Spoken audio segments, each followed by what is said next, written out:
Well, thanks for staying with us on Sunrise this Saturday morning. Well, another issue that's on the burner is similar. It is also about security of lives and property, but this time in Oyo State. Of course, there's been a lot of talk about what's happened in Ondo, and of course, which followed what began, to gain national attention in Oyo State. To speak with us on that one, we have Mr. Fatai Owoseni, who is a retired commissioner of police who is served in Lagos and in Benue States. Today, he is SA to the Oyo State Governor on security. Thanks for joining us this morning. He joins us virtually, by the way. Thanks for joining us this morning. Well, clearly, it would seem like the issue has been brought under control. The question then is, first of all, how far so far?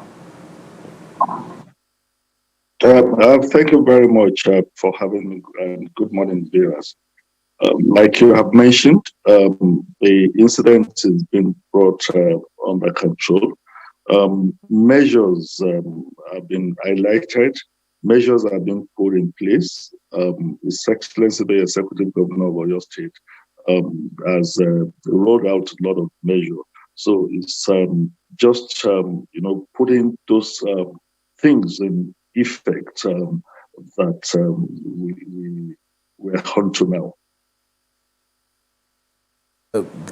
Another thing that's made the news over the past week is that there was that security meeting in Ondo State, that had governors of the Southwest. Of course, the governor of Oyo State was also at that meeting. You want to give us a brief summary of what happened and how that is going to be domesticated in Oyo State?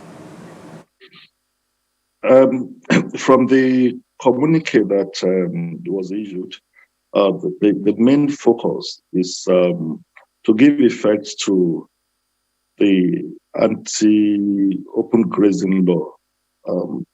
In Oyo State, the law has been enacted. His Excellency the Governor has signed the law.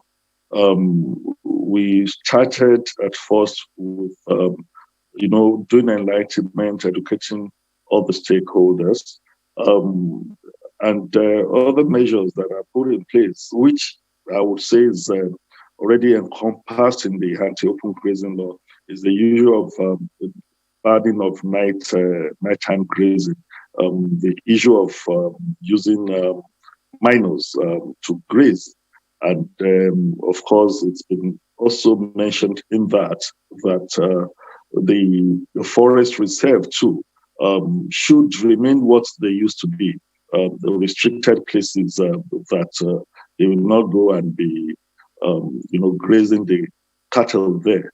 And of course, moving on from there, each of the states has been asked to put up a sort of committee that will work on this in order to give full force to those things. And part of the following up is the visit that His Excellency the Governor of Oyo State had made to Abuja for us to have, a reinforcement of the critical elements that will be used in putting effect to the communique. I would say that it's a starting point. All the stakeholders, all hands are on deck. Just yesterday, the Commissioner of Police, in collaboration with other security heads, had a meeting of stakeholders, and the attendance was overwhelming. Quite a number of people that came have put their mind in it to say that this must work. A critical element that we need to look is that, yes, we can put in all these communicate that we're going to do this, and we're going to do that.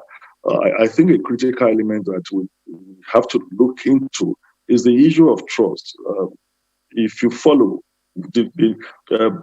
this is just coming from the Southwest. In other places where these things have been happening in the North Central, even at the national level, discussions like this, interactions like this have been held. And at the end of it, you will see the mistrust. Because I think there is a newspaper this morning that said, oh, some elements that say, oh, some element of Fulani ethnic origin that said, all the measures that were put in place, the communicate that they are not part of it, it's not for them. And this is one thing that has always happened, that interactions will be held, measures will be read out, and when it comes to implementation, you see people deviating and some people trying to dissociate themselves from what they had agreed on. This is not going to help us. In addition to the fact, part of the mistrust is that you go talking in a forum like that, and before you know it, some elements are building up arms.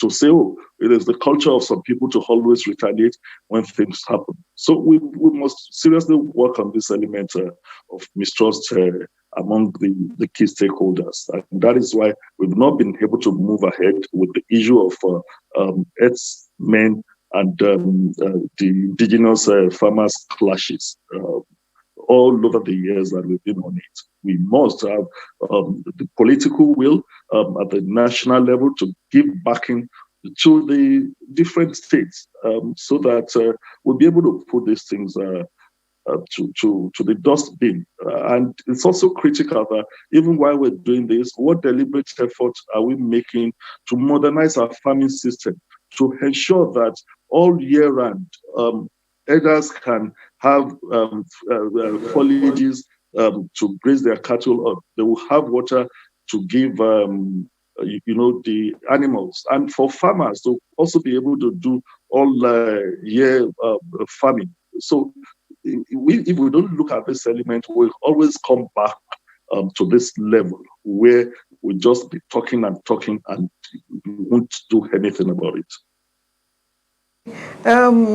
You have just told us the reaction of a particular faction of headsmen. So what will your advice be to the Oyo State government regarding that kind of reaction? It's just a warning signal. We won't let our guards off. Letting our guards off in the sense that a lot of grassroots work, intelligence, the different areas in the state, we have to dominate with intelligence, not just when I say we, in conjunction with the element of the Fulani ethnic group that are well-meaning, the people that have been living here for years, that know that peace is going to be good to live in a peaceful atmosphere together. For them, just like the Serki Shasha mentioned yesterday, he had thrown the challenge to say, yes, if you guys are not doing it, they won't say you are doing it. Some of you are doing these things. Give information to the security agents when you see, outside elements, those undocumented, the ones we call undocumented foreigners, when they are entering, give information so that there won't be this stereotyping. They won't say all Fulanis are bad. But if we have these elements that are more or less indigenous, still covering up those elements that are, putting weapons together to say they want to come and retaliate, there is no way that we won't have a recourse to the kind of what we have. You cannot beat a child and ask the child not to cry. And that is the basic thing. If some elements have said we are rearing cattle, it is our tradition, it is our culture. Why have we not remain naked and be walking up? If your animal is precious to you, the man that has planted plantain, that has planted oranges, those things are also his own life. So why do you have to destroy someone other means of livelihood, kill someone because he wants to do his business, and you think you can also stay alive? We would not, be able to solve this problem if we come from that. The political will has to come out. There must be consequences for all this act of criminality. Remember, I worked in Benue State. I saw it. Even when I worked in Force Headquarters, there have been so many communiques. There have been so many measures that have been rolled out, but we have not moved on them. It's like we're deceiving ourselves in this country. Now, you mentioned something very critical the other time, which is the issue of trust. If people do not trust government, there's hardly anything the government can do that will impress the people, no matter how hard that government tries. So, given that depleted trust quotient, what's the government doing to build back that trust so that things can be easier between government and the people? Thank you very much. There are two angles to it. The issue of people not trusting government, it's been for us for a very long time. And it is the fault of all of us, we the people as well.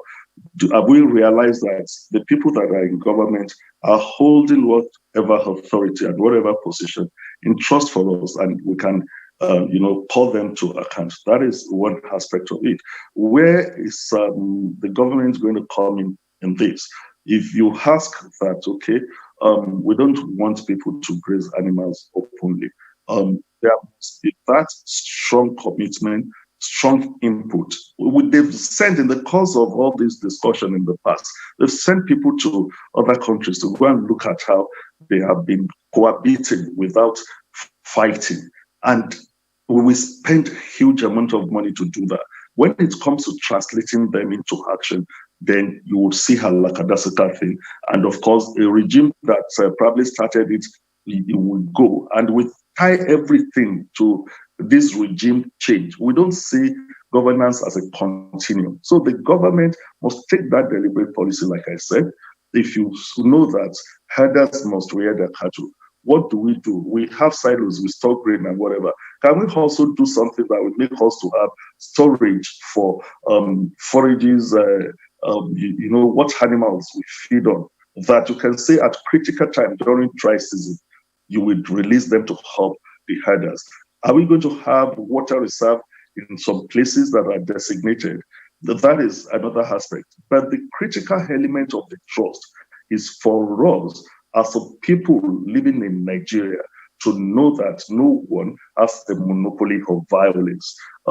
As we talk now, there have been intelligence reports, especially in Oyo State, that some elements are already camping towards our border with Kwara, that some elements are camping in Ibarakba, and they are bringing arms. And we always come up with this, talk to say, oh, if you do something to this group of people, even in 50 years, they will come and retaliate. No one has a monopoly of violence. So we must realize that. And the other people, that is the ethnic group that is being accused of this, must realize that as well, that there is no monopoly of violence anyway. If it is true that they're keeping hands together now to say, because of what has happened, despite all the efforts that has been made to placate both sides, and that some elements are coming to say, oh, they are gardening in the forest, they are sending messages to other people. Where are we going from here? They should realize that this must stop. Well, perhaps government still has some work to do in that regard, because I think it was just after, even after the announcement by the governor of Oyo State and that meeting, some of the people in the Okeogun area and those other areas where this whole fracas began in Oyo State, we understand that some of them said they weren't going to allow the Seriki to return or retain, his place in that environment, even though he has, according to the Oyo State government, lived in that area for more than 40 years. So that confidence building, that spirit of communality needs to get back there so that we can have that peace within that community so it doesn't combust beyond, what it already has. What's the plan in ensuring that what has happened in Okeogun or wherever else, Ibarakwa as well, does not continue or does not occur again, so that the people can retain the peace that they have always been living with among themselves over the years? Thank you very much. The deduction that I can make out professionally out of the visits and out of the interactions that have been held so far with the people in that area, it's not just it's not a general thing about a particular ethnic group, but it's targeted at an individual who they have made weighty allegations against, whose antics is now eating him in a bad way. After all, when we went to Igaga, Seriki of the other adjoining communities sat with us in that meeting. Yesterday, when the Commissioner of Police and the head of securities had interaction with the people of Oyo State, traditional rulers are there, the Miyetti Allah people were there, the Fulani community were there. Everyone was, spoke with one voice to say that we want to live peacefully. We've been living peacefully. We know who are the criminals. So it's the criminal element. It's not one particular ethnic group that these people are talking of. The criminal element in the society. After all, the so-called Seriki in question, I've been living in that area for a very long time. Nothing has happened. Why now? And if witty allegations are made and you had gone out and your children are also issuing threat to say, we'll retaliate, we'll do that, let him also submit himself to the apparatus of government that will look at those allegations so that he can say, my hands are clean. Because serious things, evidence were produced to say, look, when people go into this, your colony, is a big entity. I saw it. And when people go there, we're not sure that they will return. When they kidnap people, you have been actively involved in collecting money to pay kidnappers. You operate cells and whatever. If he's clean, let him submit himself. They've said he has always dropped names. That when he gets to police station, he would say, oh, I'm talking to the president, I'm talking to the IG, I'm talking to the chief of army staff. And at the end of the day, the people felt that they weren't getting justice. And what is the build-up to this? It's part of those antics. When the state took that step to say, oh, the stakeholders should work together, the Miyetti Allah had said, look, we rear our cattle peacefully, but we know some elements that are coming in. We know some of us who are our leaders that are also conniving with this criminality. Let's go into the forest. We know where they hibernate. You know, when they started that operation in conjunction with Amateco, it's not an Amateco solo operation. It was a joint one with elements of MacBan who said they can identify the place. And this fellow came up to say, Amateco are killing my people. When some of his people, the ones that you would say the good ones, were part of the operation, it also opened our eyes to say that even within the ethnic group, there are clashes. How many of them are taking this person as their leader? How do they see him? What's the perception of him? Some of the Fulani ethnic group people that are rearing cattle also have allegations against this man. So it's just not about making statements. Just like we're saying, and the governor of the state has said, criminal elements should be brought to justice. So if allegations have been made, rather than issuing threat, inciting violence as well, he should bring himself forward to say, this is me. These allegations that they've made against me have not been. Very so quickly. I want to reemphasize. Yeah, very quickly, Mr. Owoseni, before we go, pardon me for jumping in. Is there a plan to deploy any unit of Amateco or local vigilantes or community police to those areas that have fractured peace right now to maintain the peace? They are already on the ground. Okay. As His Excellency Governor Sheyi Makinde put it, we are just rejigging.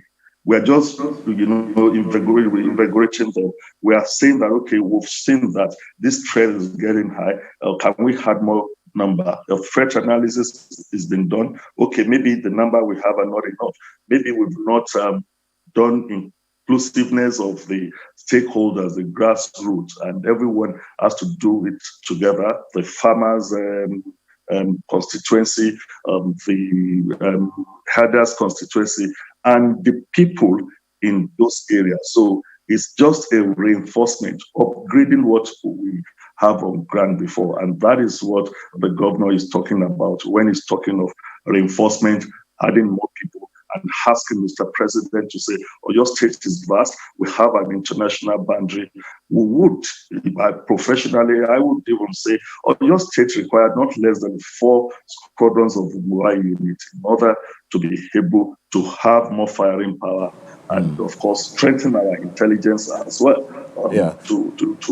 to be able to address the situation. Yeah, well, most certainly there is a lot of work to do because we haven't even been able to talk about the foreign invaders that the government has spoken about, as well as the traditional rulers who you have said aid and abate some of these criminal elements. But we have to thank you very much for sharing your thoughts this morning and wish you all the best in ensuring that the needful is done to maintain the peace. Thank you so much for having me. And, thank you so much. I wish viewers a nice weekend.